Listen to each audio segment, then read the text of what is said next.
Here is another doubt from triangles chapter और figure देखें और क्वेश्चन.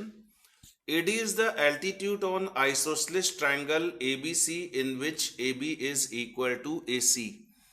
ट्राइंगल ABC जो है that is in isosceles triangle और इसमें AB और AC बराबर हैं और AD जो है एल्टीट्यूड. एल्टीट्यूड का मतलब परपेंडिकुलर, दोनों एक ही चीज होती हैं. अगर ये AD इसमें परपेंडिकुलर है तो ऑब्वियसली ये एंगल अगल बगल के दोनों ही एंगल 90-90 हो जाएंगे. और हमें प्रूफ क्या करना है, AD बाइसेक्ट BC, यानी AD जो है BC को आधा आधा कट करती है, यानी किसी तरह से अगर BD और CD बराबर हो जाए तो ये बाइसेक्ट हो जाएगा. और दूसरा है AD bisect angle A. AD जो है एंगल A का बाइसेक्टर है, मतलब बराबर बराबर एंगल में डिवाइड करती है. क्वेश्चन में आगे बढ़ने के पहले एक कॉन्सेप्ट रिवाइज कर लेते हैं.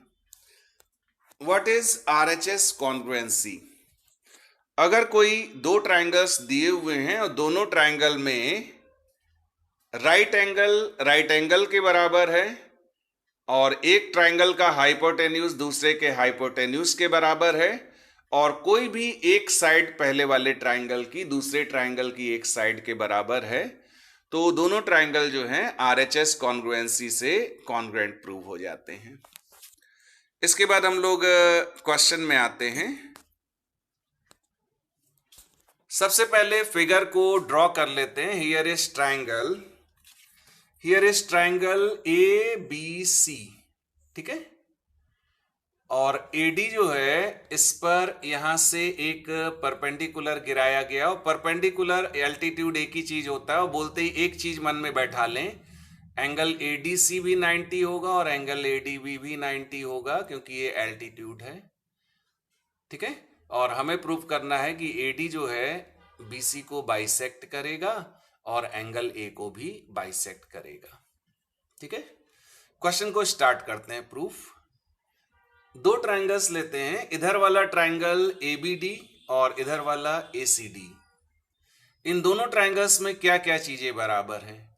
पहली चीज AB बराबर AC.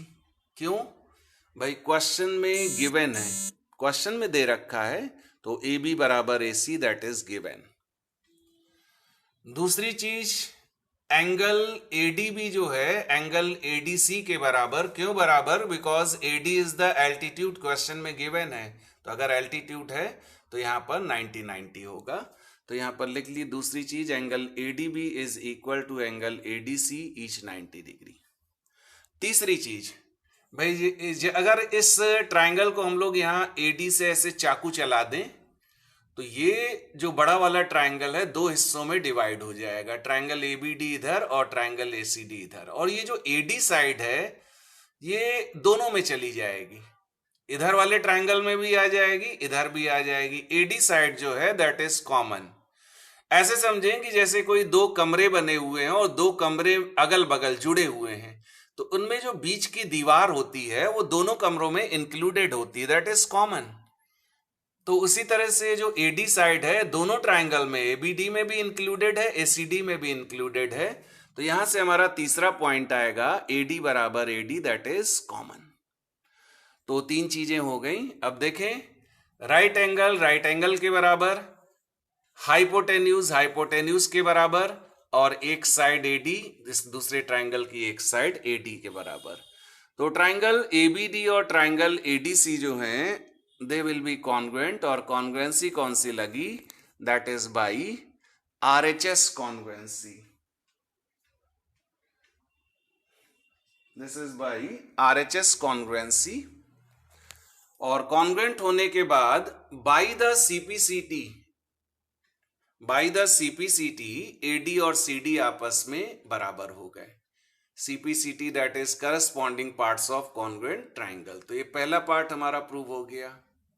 और बाई द CPCT इसको चलो हमने एंगल 1 बना दिया, इसको एंगल 2 बना दिया, तो दोनों ट्राइंगल कॉन्ग्रुएंट हो गए हैं.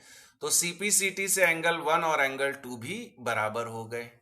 या एंगल 1 और 2 नहीं लिखना है तो फिर भाई एंगल BAD और एंगल CAD लिख लेना. तो ये दोनों एंगल अगर बराबर हो गए तो इसका मतलब AD ने एंगल A को बाइसेक्ट कर दिया. तो लिख देते हैं एंगल 1 बराबर angle 2, hence AD bisect angle A।